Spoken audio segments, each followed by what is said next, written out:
I'm having chocolate before we shoot. Nothing like the risk of getting chocolate in your teeth before a shoot. I really live on the edge.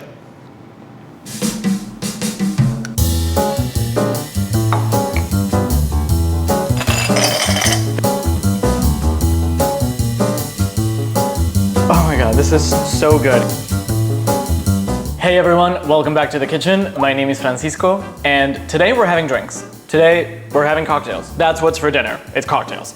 It's cocktails, it's maybe a couple of potato chips, which I know that maybe it's not like the most healthy thing in the world, but let's not lie that it doesn't happen sometimes. Mezcalita is usually what you can find in place of a traditional margarita.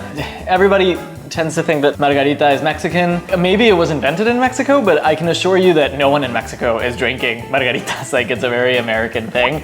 I've never been a fan of them. They're like eating a tequila slushy, which I don't, that's not really my vibe. A mezcalita is a similar thing like a margarita, but using mezcal. Mezcal is a drink that also comes from the agave. They come from very similar places, but they are treated very differently. Mezcal has a lot more smokier notes. It's stronger, way more flavorful. I think that I drank tequila probably a little bit too much when I was like 16, and for years I couldn't taste it because it was just a little traumatic. The reason why I'm calling it a dirty mezcalita is because I really wanted to create something that was more martini inspired. So martini, 50-50 dirty martini is my favorite drink. Anyone who knows me or has gone out with me, like drinking, knows this. So this drink I actually developed for my birthday. I had a birthday party this year. Very unlike me, I usually don't make a big deal out of my birthdays, but this year I was like, let's do it, let's embrace it. Let's create like an event where, you know, I celebrate myself, which it really doesn't come natural to me, but best decision I made all year. It was so much fun, but I did want to sort of create a house cocktail. I find that when you do that, you kind of take the pressure off a lot, like from your guests. People are arriving to your house, a lot of the times they don't know the other people that are there, hectic outside, the traffic. From that weird moment where you arrive to a party and you're taking off your coat and you're like scanning the room, I feel like it's really cool when someone says like, we have a house cocktail, would you like one? You're like, oh, yes, please, I don't want to think.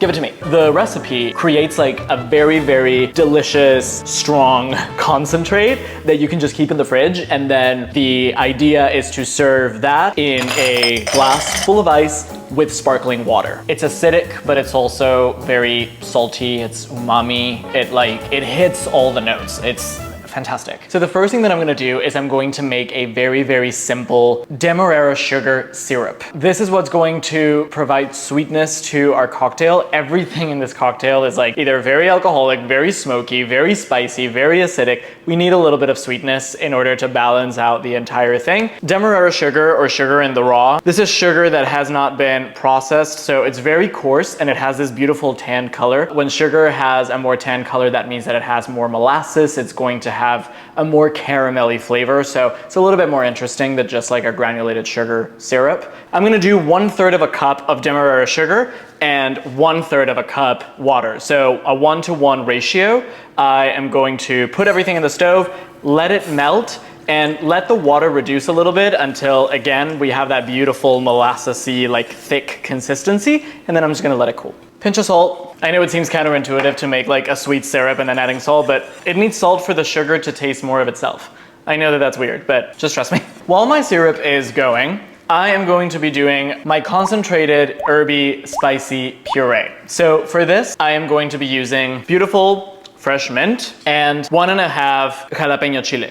Jalapeno, when it's raw, it provides a lot of herbaceousness. It's very herbal, it's very vegetal. You know how adding cucumber to gin cocktails makes it like incredibly fresh and just delicious? This is gonna do a similar effect, but it's gonna add spice. I am going to be pounding everything in my molcajete. A molcajete is essentially a mortar and pestle. It comes from Central America, south of Mexico and that sort of area. It's made of volcanic stone, so it's very coarse. Everything that gets pounded here here gets sort of pureed very easily. By the way, I'm stirring my syrup with a silicone spatula, so I'm just making sure that all of the crystals are fully dissolved. I'm just gonna give my jalapeno a rough chop with my hands. I am going to be adding a little salt and a little more sugar in the raw because that's gonna help abrade everything and puree it way quicker. And then I'm gonna be adding my mint in installments. You can use a knife for this. If you don't wanna use your hands, I completely understand. If you use your hands, just make sure you don't touch your face. And for God's sakes, do not go to the bathroom. And then, as promised, I'm just gonna pound it. Small movements, pushing it to the side of the stone. This is why I love molcajetes. They're really like a beautiful piece of engineering.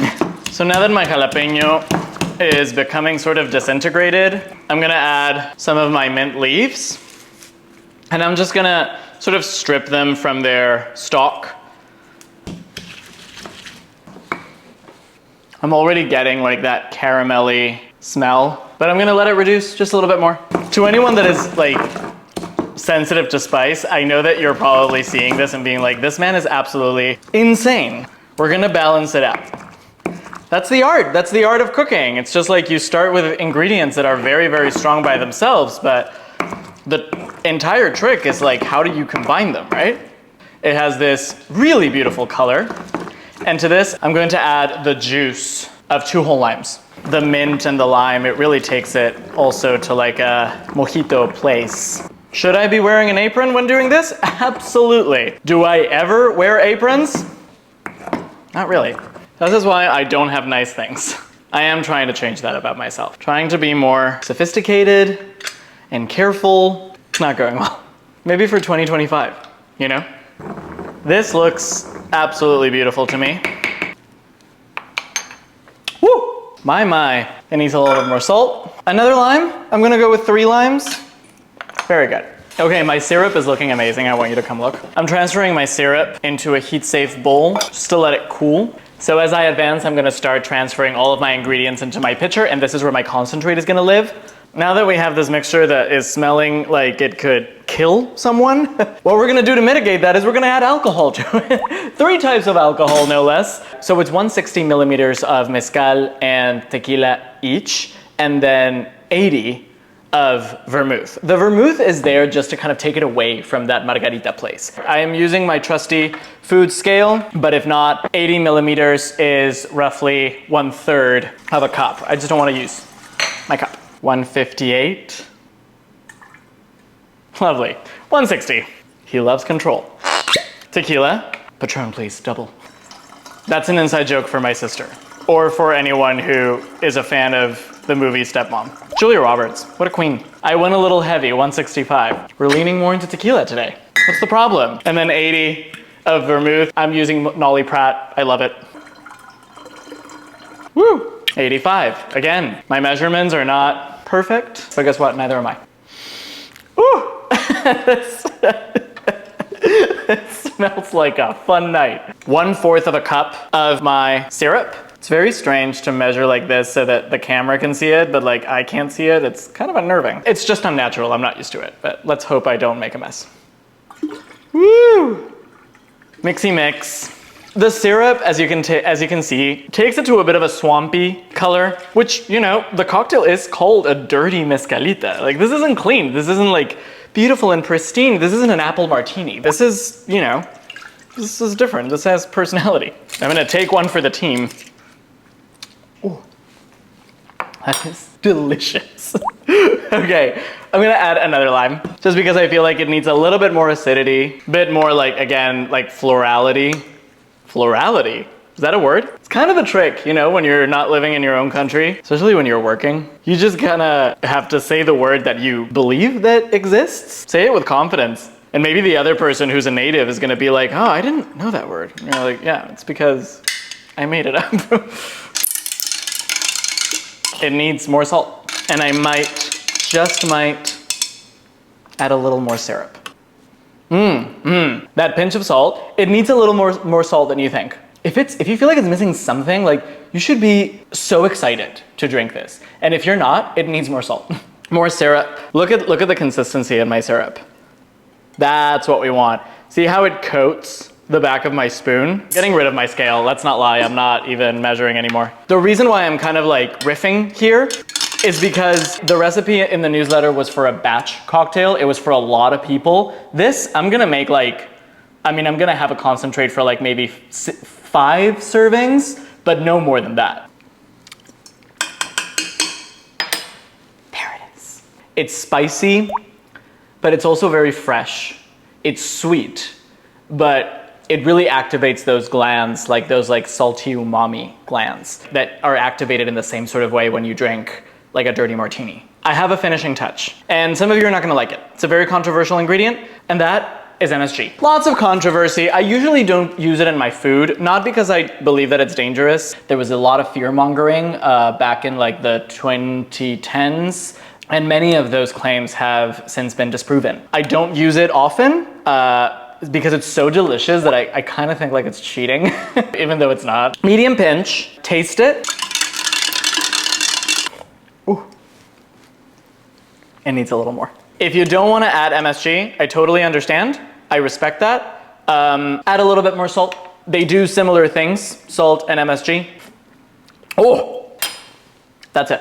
That's it, that's the cocktail, that's the concentrate. It's so good. I recommend to you making this in the morning or in the afternoon, setting it, and then by the time that everyone arrives, it's sort of ready. You just need to drain it, and then it's ready to serve. Some time has elapsed. I don't know, it was 30 minutes, it was 40 minutes. It's Friday night, I'm doing a million things at the same time, but I can assure you that our concentrate is now concentrated and we are ready to continue. It kind of changed colors again to this like swampy, darker green, a little bit less saturated. The color changes, but the flavor is better. So using my trusty little strainer here, and this is just gonna catch all the little bits. You know what this reminds me of? Mate, like Argentinian mate. It looks like that. If I were to serve this to like my aunt, she would see it and she would think that it's mate, but that would be a very cruel joke. Okay, so I discarded my herbs, and now as you can see, I have a liquid without any residue. To actually serve this, I am going to be mixing everything here in a little cocktail shaker. You can just use a jar. But what I want essentially is to cool this before it goes in our glass. We're going to dilute it with a little bit of water so that it loses a little bit of its potency. Welcome to another episode of My Neighbors Love Me.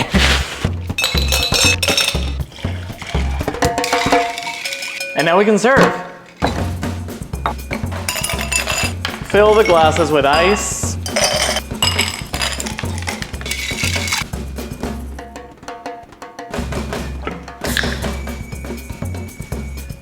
I'm garnishing with these like beautiful Thai chilies. I'm just gonna pierce them on a bias. I don't know, I think that it makes it fun.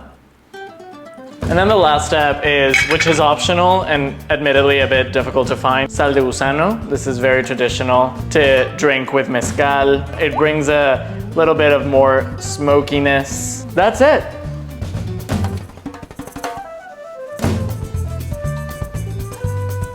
This garnish is so much fun. People were having a lot of fun with it. They were really scared of it, but you know what? Have your guests be a little scared. It's all good. Oh my God, this is so good. It's so refreshing. You can get the notes of the mezcal, the smokiness, the MSG, but I feel like it's so well balanced with the acidity of the lime and with the freshness of the mint. The sparkling water does come to like save the day, just because it dilutes everything and it gives everything a nice, I don't know, like it makes everything come alive with those bubbles. I love it.